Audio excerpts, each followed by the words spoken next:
What's up, YouTube? This is me, Agent Dave, aka Fanatical for Jesus, aka Dawei, aka David Chu. I'm here. I just want to make a video. I'm gonna be a little bit vulnerable with y'all. Yeah, I just want to be vulnerable. I want to talk about my struggle with bipolar disorder. First off, I just want to say, like, when I was first diagnosed with bipolar disorder, it was when I was 17 years old. Um, I was in a residential treatment center. Well, I'm not going to mention the name of the residential treatment center because that's irrelevant, and I don't think I'm allowed to. So, um, but yeah, I was diagnosed with bipolar disorder. Before then, people like psychiatrists didn't really know what to diagnose me with. Like they were diagnosing me with like clinical depression and stuff like that. Um, but it took my therapist at the residential treatment center to really find out what the problem was, and he diagnosed me with bipolar type 2. Which, those of you that don't know what bipolar type 2 is, it's where you have more depressive episodes with some episodes of mania in between. Whereas bipolar type 1 is when you have more manic episodes with some depressive episodes in between. So I was diagnosed with bipolar type 2. And I don't know.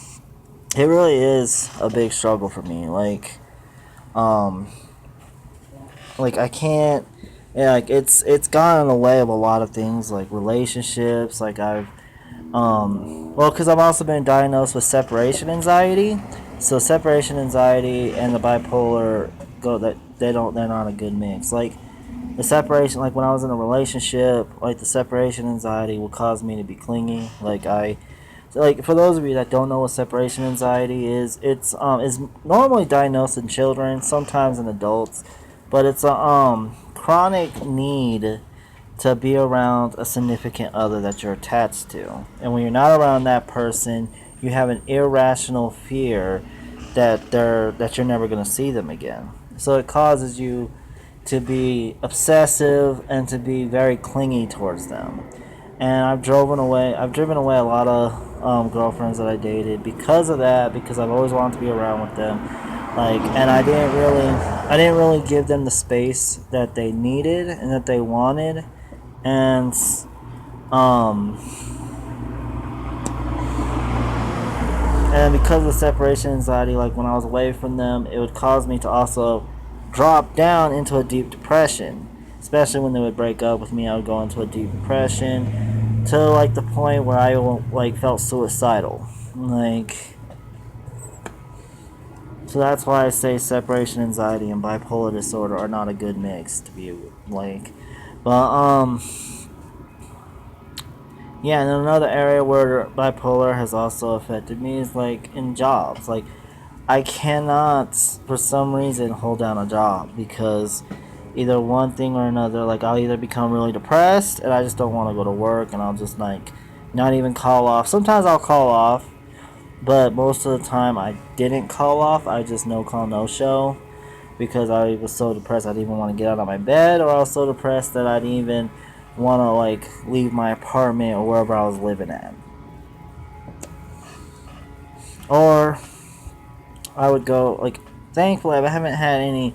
I haven't had like I've had very rare instances of like full blown mania, but I would get like hypomanic a lot, and my hypomania would cause me to want to do a whole bunch of things all at the same time, and I wasn't really focused on work because I would get like these ideas in my head, and I'll say, you know what, screw work, I'm gonna do something, I'm gonna get big off of this because that's what I want to do, that's my dream. And my dream has like changed so many times. Like I wanted to be like a New York Times best-selling author, so I would start writing books and I start writing like really fast and everything, and I would um just like I had a bunch of books that I have like written halfway through, but I never finished them because I'll write them, and then when like the hypomania would wear off, like I would get writer's block, and I wouldn't know what else to write, and then I'll put it down, and a couple weeks later I'll go back to it. I'm like, this is stupid. I'll throw it out, and I'll start another book and start writing that again, and just repeat the cycle. Yeah, and then I'd also get ideas like I had an idea where I wanted to go to seminary, and I was gonna be like I was gonna be like a pastor, and I was gonna make a huge ministry, and that was gonna be my goal. Another thing, well, when I was young, when I was 19, I had a job at Subway, and this is the first time I went into an actual full-blown manic episode. Like, I was working at Subway, and like I got the idea in my head that I was the Antichrist, and I was like, well, if I'm the Antichrist, then I don't need to be working these mediocre, stupid jobs, because the Antichrist is going to rise to power. So I was telling everybody, like, I'm the Antichrist, and you'll see me in the news pretty soon, because I'm going to rise to power in a political office, and I was going to become the most powerful man in the world, and people are going to worship me, because that's what I thought when I was manic. I thought I was going to be the Antichrist. So I stopped going to work at Subway, and I started, like, I wasn't really doing anything. I was just telling people that I was going to rise to power, and it's like I was going to be the Antichrist, and people were just like, okay, whatever. But then when that wore down, like, again, I became like severely depressed, and actually that was the time I actually had to be hospitalized because I was suicidal. And that was actually, I don't know if my friend Joe knows about this, but that was actually the time he actually he had to call the police on me, and they came to my apartment I was living in, and nothing happened because I told them that I wasn't suicidal, and they just looked around my apartment and they didn't see anything, so they just left. But I don't know if he remembers that or not. I don't even know if he knows the full story about that, but now he does if he watches this video, which I know he will. But yeah, and then what else? Like, it's just and then also another thing that I do when I'm manic, I become like, I'm already a passionate person about, like, I'm a passionate person when it comes to Christianity. I'm a passionate person when it comes to the race issue. Passionate person when it comes to feminism, and a lot of different issues. But so I'm a passionate person in general. But the thing about bipolar is it takes like characteristics that you have, like whether they're good or bad, and it enhances them when you're manic. So since I'm a passionate person, when I become manic, my passion increases, and I become increasingly more argumentative, like to the point where no one really wants to talk to me, because all I do is just argue with them about a variety of different issues, because that's all my mind is stuck on when I'm manic. And so I just argue and argue and argue with them, and eventually it wears them down, and they just don't want to talk to me anymore. And then another thing, also, like, the mania also does, like, enhance my separation anxiety as well. And that's another thing, it causes me to be more clingy to, like, separation anxiety already causes you to be clingy, but when I'm manic, I'm, like, more clingy to the max, if that makes sense. To the point, like, when I'm manic and I'm become clingy, I got to the point where I actually, like, really became a stalker. Like, and I feel ashamed to admit that, like, but that's the truth. That's the honest to God truth. What else? I don't know, like, and then also, I don't know, I've recently had a couple more mania episodes, like when I came back to Colorado Springs, like I had a manic episode where I thought it was prophesied that I was supposed to assassinate Donald Trump. I also had a manic episode.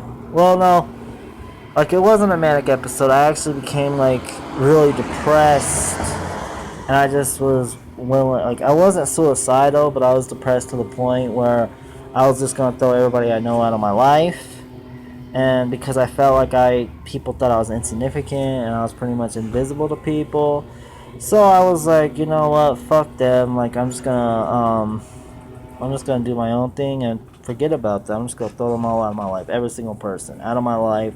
I'm done with them. And I was even to the point where I was like, I'm even gonna go to a different church. That way, go to a church that no one I know goes to.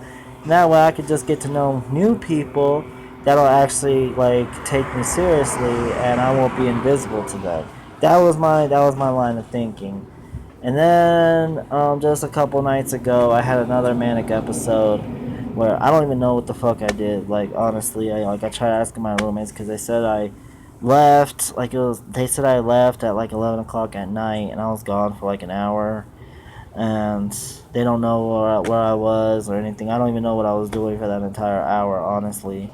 Like all I remember was I was sitting down, like in the front of my house, and I just got done talking to my sister, and then all of a sudden I just started, like when we hung up, I just like all of a sudden just started laughing, and I started laughing uncontrollably, like hysterically laughing, and then that's the last thing I remember. After that, like the next thing I remember was waking up in my bed, and it was the morning time, like. And my roommates told me I was gone for an hour. And when I came back, I took a shower apparently, and then they told me I started cleaning up the house, and I was up till like 4 o'clock in the morning cleaning the house. So I did all the dishes, I cleaned the oven, cleaned the table, cleaned the coffee table, cleaned up the living room. I even folded up the blankets. Apparently, I don't remember none of that at all. Like they even joked and said, "We like you when you're romantic because you actually cleaned up the house."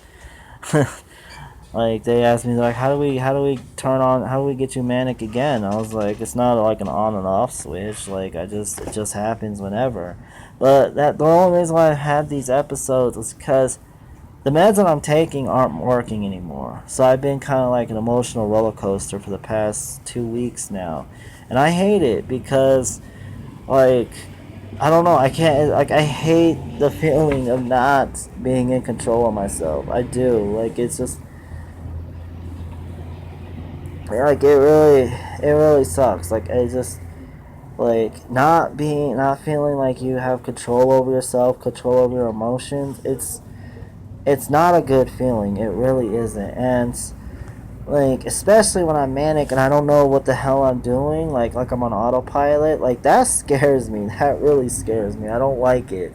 And I wish that I wasn't like this. I do. It is a real struggle. And people who don't think that mental illness is a real thing and it's just all in your head and stuff like that, fuck you. Like, fuck you. If you're one of those people that think mental illness is just all in your head and it's not a real thing, then get the fuck off my channel. Because it is a real thing. It really is. And I don't appreciate people trying to downplay the struggle and trying to make it seem like it's not as bad as it is, because it is. And I have my psych appointment. Oh, it's on my calendar. I gotta go look. But my psych appointment's coming up, and when I see my doctor, I'm gonna tell her that I need my medication increased, or I need to try something else, because the meds that I'm on right now, I'm on Lamictal, Seroquel, and Neurontin or gabapentin, and I need those medication increased. Like the Seroquel really isn't working. Like it doesn't put me to sleep. Like honestly, I'm up like half the night because I can't sleep. Um, and it's not good because I'm always going around. During the day, I feel tired. I really do. I feel really tired, and and it's not so much a physical tired, it's like I'm emotionally exhausted. Because going up and down, up and down, up and down, it gets exhausting. It really does, and it's frustrating. And I hate the fact that I can't hold down a job. Like, I think the longest I ever held down a job was Pizza Madness in Canyon City. I worked there for like a year, yeah, a year, and then I just up and quit. Like, well, I up and quit. I got pissed off at my manager, well, one of the managers, because I just came, like I was working there, like till like 3 o'clock in the morning, because I had to clean. I was the dishwasher, so I'm the last one to leave, and we got slammed that Friday night. And so I was like working there till 3 o'clock in the morning just to clean up all the dishes and everything else. And then I left. I left some dishes on the back table because that's usually what we do at nighttime. We would leave some dishes on the back table. When we came in the morning, we would finish it up. So I did that because it was like 3 o'clock in the morning. And then I came back, and then I had to do a paper route at like 4 in the morning because I had to have all the papers delivered before 6. So I had to deliver that, and then at 7 I had to go back into Pizza Madness, and my manager came up to me, started yelling at me because this wasn't right, this wasn't right. And I told him, fuck you, I'm out. Because I just came in, I didn't even clock in yet. That's how pissed off I didn't even clock in yet, and he came and he was right up at my face yelling at me over some bullshit. And I just flipped out on him and cursed him out and left. Well, yeah, like, I hate it. Like, I really do. Anyways, I'm making this video for anybody else out there that struggles with bipolar or any kind of mental illness, to let you know that there are people out there who understand you. And if this video helps you out, I really do. I hope it helps you out like I do. Like, hope it gives you some kind of encouragement that there are other people out there like you. And I can identify with you. Like, I really can.